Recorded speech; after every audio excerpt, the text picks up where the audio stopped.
is such a pet peeve. What? Oh, hey, Tanner.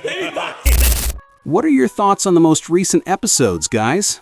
Although there are a lot of conflicting opinions and reactions to Mona being on the pod, I firmly believe that she'll give these guys a run for which they are not prepared. You're not even gonna do that. You ain't get 90s yourself, stop. How you know? Y'all stepping on my head. And can see a lot more conflicts coming up. I hate that. That is such a pet peeve. What? I say it like this. Right. It's crazy.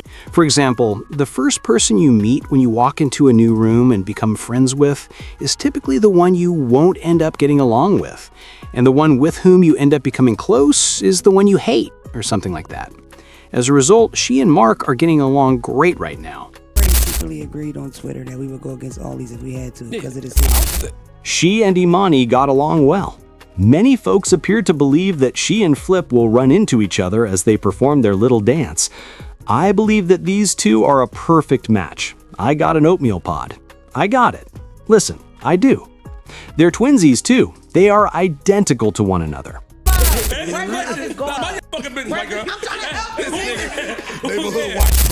However, I wonder if these two will eventually form a team and tag team the other members of the cast.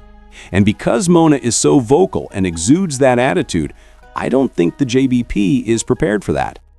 For example, I might have mentioned it in a prior video, or I might have discarded it, I don't know. But then I remembered. She is comparable to the barbershop stylist or braider who can hang out with the guys while wearing high heels. She truly makes me think of the time Eve was included in the barbershop film. Do any of you recall that? They even began making fun of Imani's pronunciation. The letters and stuff like that. I don't know. No. And here goes Mona. If you ever me and misinterpret something, please correct me. That's important to me. I hate it. However, 24/7 fraud monitoring? Mona? Girl. According to Mona, she doesn't watch the pod.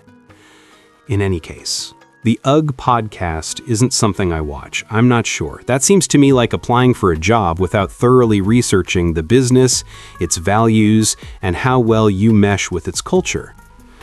In your opinion, how will Mona do as she learns more about the guys than simply Joe and some internet snippets?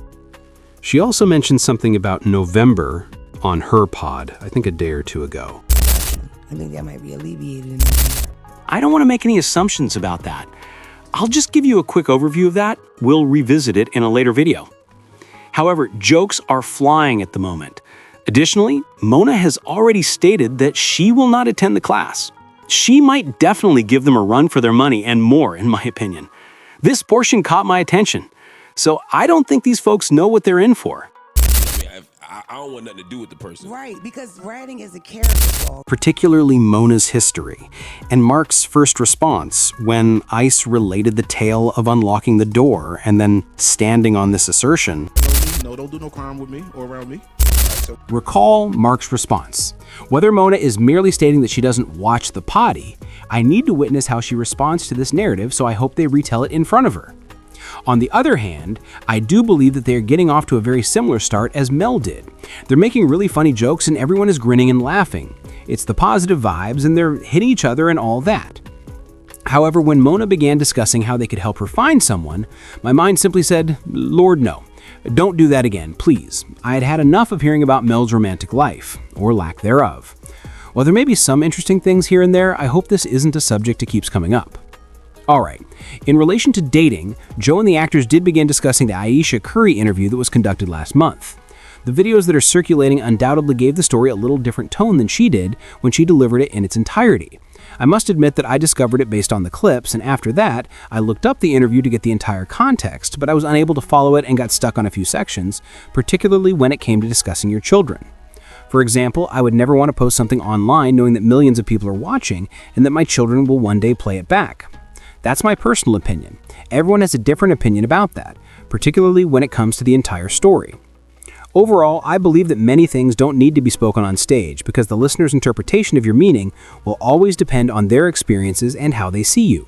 The internet also enjoys pointing out flaws. I'm saying hi. In my opinion, these kinds of interviews have the potential to seriously undermine all of your hard-earned accomplishments, particularly when it comes to the amount of popularity or personality that the Currys possess. She's attempting to convey things that she believes are relatable, but they come out as whining. So I'm not sure. What good is it, in my opinion, to tell it to others other than your closest friends? What are your thoughts for the guys? If you were to watch this interview in its entirety, not just the clips, how would it affect your emotions? If your partner expressed their opinions in this way, and how would you feel? What do you think, ladies? To be fair, I've seen worse on the blue apps, but whatever. Anyway, I appreciate how they continue to pass the ball in the combos, and who is back? Observing how they perform this podcast dance is fascinating. I just find it fascinating. The blue perch was even revived. Indeed, and Flip with his Marcus Garvey sweatsuit is back on it rather than in the corner. I have conflicting thoughts about Sashi's post on the JBP sofa, but we'll discuss that when the program airs. So Chatterbox family, stay tuned. You know what to do already. Let's discuss it in the comments section. Visit my Patreon, like, share, and subscribe.